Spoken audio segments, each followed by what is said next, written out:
the revised standards. So it's very much in line with the auditing standards.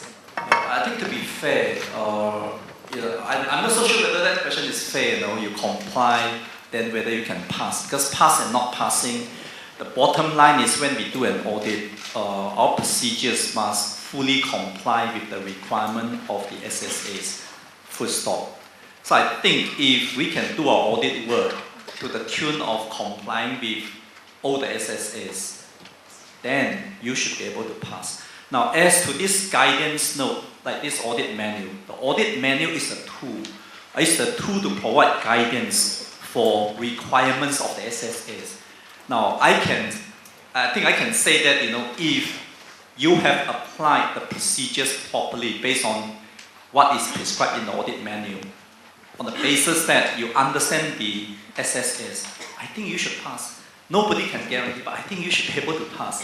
But I think the question here is, as the panelists have described, many of these procedures, some of them require professional judgment. Now, if you exercise the judgment appropriately, you should be able, to do it adequately and pass. But there are times that, in the audit manual, there are certain prescribed procedures. If you have not applied your, judgment properly, I think that's where you got to justify. So I think I don't think this is, rocket science per se, like 1 + 1 = 2. I think the manual is a good tool. I really hope that people can read. The guidance notes is certainly, magnificent. If you read it properly, you understand it. I would like to say, you should be able to do the work, up to a certain benchmark. And with that, if work are properly and adequately executed, I think passing, should not be a concern. So I hope we don't walk away thinking that, an audit manual is if I apply everything, I must be able to pass. If I don't, then I will fail. I think it should not be asked that way, but rather, I think we got to understand, like the panelists have mentioned, we must meet the auditing standard. So this is just a tool to help you. If you have read it adequately, I believe you should be able to pass, though there's no guarantee.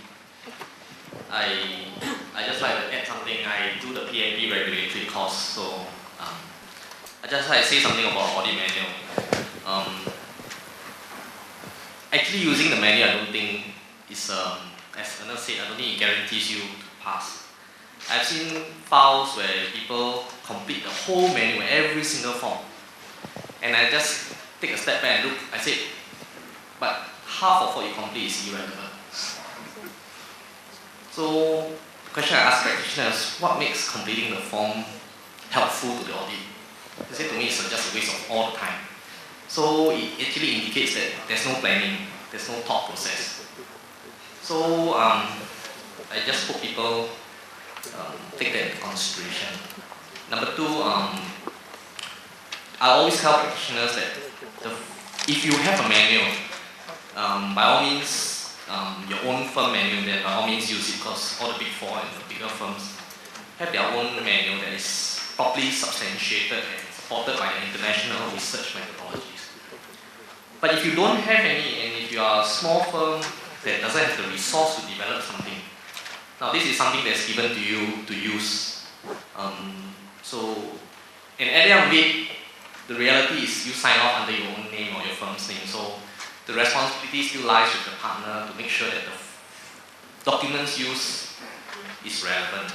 So I think while the manual is there, if you don't have any resource to develop it, then by all means just at least use it. It's already developed for you.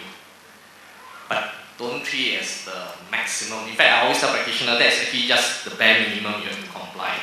But then again, you need to understand what else is excessive inside there, because at least now with the tailoring, quite a lot of them became optional forms, supplementary forms. So I think these are things people have to take into consideration when you use the form. So the very short sentence I give to this answer is, I think partners need to put in a lot more time onto the audit forms and the manuals now as compared to before.